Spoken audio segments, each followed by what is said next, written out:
모든 것이 내게 가하나 다 유익한 것이 아니요 모든 것이 내게 가하나 내가 무엇에든지 얽매이지 아니하리라. 음식은 배를 위하여 있고 배는 음식을 위하여 있으나 하나님은 이것저것을 다 합해하시리라. 몸은 음란을 위하여 있지 않고 오직 주를 위하여 있으며 주는 몸을 위하여 계시느니라. 하나님이 주를 다시 살리셨고 또한 그의 권능으로 우리를 다시 살리시리라. 너희 몸이 그리스도의 지체인 줄을 알지 못하느냐? 내가 그리스도의 지체를 가지고 장녀의 지체를 만들겠느냐? 결코 그럴 수 없느니라. 장녀와 합하는 자는 그와 한 몸인 줄을 알지 못하느냐? 일러스되 둘이 한 육체가 된다 하셨나니 주와 합하는 자는 한 영이니라. 음행을 피하라. 사람이 범하는 죄마다 몸 밖에 있거니와 음행하는 자는 자기 몸에 죄를 범하느니라. 너희 몸은 너희가 하나님께로부터 받은 바 너희 가운데 계신 성령의 전인 줄을 알지 못하느냐? 너희는 너희 자신의 것이 아니라 값으로 산 것이 되었으니 그런즉 너희 몸으로 하나님께 영광을 돌리라. 샬롬. 5월 22일 금요일 큐티온을 기도로 시작하겠습니다. 사랑의 하나님 감사합니다. 이 시간 저희들의 생각과 마음 모든 것 다 멈추고 주님한테 집중합니다. 저희들에게 필요한 말씀과 저희들에게 부어주실 은혜를 기대하며 오늘 이 시간 묵상의 자리로 나아가오니 오늘 필요한 말씀들 또한 저희들에게 주신 그 말씀들을 따라 살아갈 수 있도록 하나님 지혜와 또 성령으로 감동하여 저희에게 은혜를 더하여 주시옵소서. 예수님의 이름으로 기도드립니다. 아멘. 고린도 교인들은 결혼과 성에 대해 질문했던 것으로 보입니다. 당시에는 금욕주의와 쾌락주의가 함께 퍼져 있었는데요. 어떤 사람은 결혼 자체를 부정적으로 여기기도 했으며 또 어떤 사람은 성적 자유를 방종으로 여기기도 했습니다. 여기서 오늘 말씀 읽었던 가까이 한다라는 그 표현은 부부관계를 뜻하는 완곡한 표현입니다. 사도는 결혼 자체를 완전히 반대한 것이 아니라 각자의 삶 속에서 어떻게 거룩함을 지킬 것인가에 대해서 이야기를 하고 있습니다. 음행이 가득한 사회 속에서 성도의 순결을 지키기 위해 결혼의 필요성도 설명합니다. 결혼은 단순히 욕망을 해결하는 수단이 아니라 하나님께서 주신 질서 안에서 서로 책임 있게 살아가는 관계를 말하고 있습니다. 그래서 부부는 서로에게 책임과 의무가 있으며 남편과 아내는 서로를 존중하고 상대의 필요를 외면하지 말아야 합니다. 결혼 생활은 한 사람만의 권리가 아니라 서로를 위한 헌신과 배려 속에서 유지된다라는 것입니다. 또한 특별한 목적, 예를 들어 기도에 집중하기 위해서 잠시 떨어져 지낼 수는 있지만 그것은 서로의 합의 아래 제한적으로 이루어져야 한다라고 말하고 있습니다.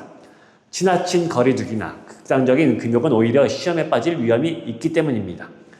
이어 자신의 의견을 명령이 아니라 권면의 형태로 전합니다. 독신 생활은 하나님께 받은 특별한 은사이기도 하지만 모든 사람이 같은 방식으로 살아야 한다라는 뜻은 결코 아닙니다. 어떤 사람은 결혼의 은사를 받았고 어떤 사람은 독신의 은사를 받았습니다. 중요한 것은 어떠한 삶의 형태를 하든 하나님 앞에서 순결과 거룩함을 지키는 것입니다. 독신으로 지낼 수 있다면 그것도 좋지만 결제하기 어렵다면 결혼하는 것이 더 낫다라고 권면을 하고 있습니다. 여기서 강조하는 것은 결혼과 독신 중 어느 하나가 더 우월하다라는 점이 아니라 하나님께서 각 사람에게 주신 은사와 형편에 따라 살아가야 한다라는 사실입니다. 결혼한 부부는 함부로 이혼해서는 안 됩니다. 남편과 아내 모두에게 동일한 책임이 주어지며 결혼은 하나님께서 세우신 질서이기 때문에 가능한 한 관계를 지키고 화해하는 방향으로 나아가라라고 권면을 합니다. 한쪽만 믿는 과정의 경우에도 상대 배우자가 함께 살기를 원한다면 먼저 이혼을 요구하지 말라라고 권면합니다. 믿는 사람은 불신 배우자와의 관계 속에서도 인내와 사랑으로 살아가야 하며 그 삶은 가정 안에 거룩한 영향을 끼칠 수 있기 때문입니다. 그렇다고 해서 불신 배우자가 자동으로 구원받는 것은 아니지만 성도의 삶과 믿음은 분명 주변 사람들에게 영향을 줍니다. 만약 불신한 배우자가 스스로 떠나기를 원한다면 억지로 붙잡지 말라고도 합니다. 하나님은 성도를 평화 가운데 부르셨기 때문입니다. 신앙 때문에 끊임없는 다툼과 강요 속에 살아가는 것은 바람직하지 않으며 믿는 사람은 가능한 한 화평을 이루는 방향으로 살아가야 합니다. 결론을 맺겠습니다. 하나님께서 각 사람에게 주신 자리와 형편은 모두 다 다릅니다. 중요한 것은 자신의 환경만 바꾸려고 하기보다는 하나님께서 허락하신 삶의 자리에서 믿음과 평화를 지킬 것을 권면하며 살아가고 있습니다. 오늘 살아가는 여러분들에게도 삶의 자리에서도 분명히 각기 필요한 그리고 각기 은사에 따른 은혜들의 자리가 있을 것입니다. 그 가운데에 그 은혜의 자리로 나아가실 수 있는 저와 여러분들이 되기를 소망합니다.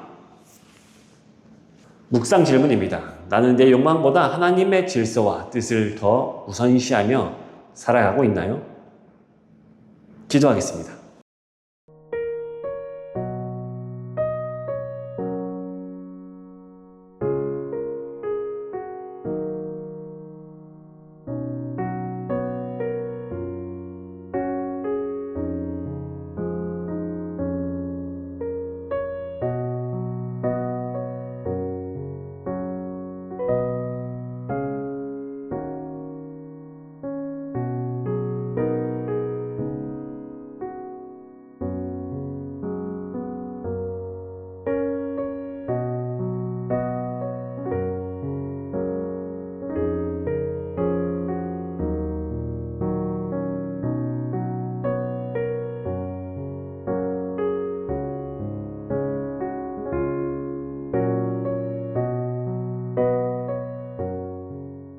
하나님 아버지, 이 시간 저희들의 주님한테 모든 생각과 모든 기준들을 주님 앞에 나아가며 살아갑니다.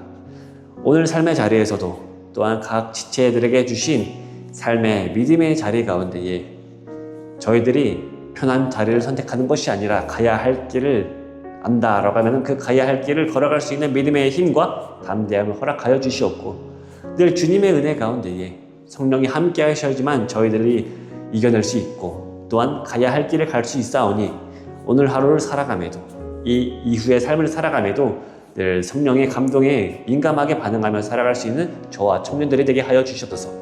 예수님의 이름으로 기도드립니다. 아멘.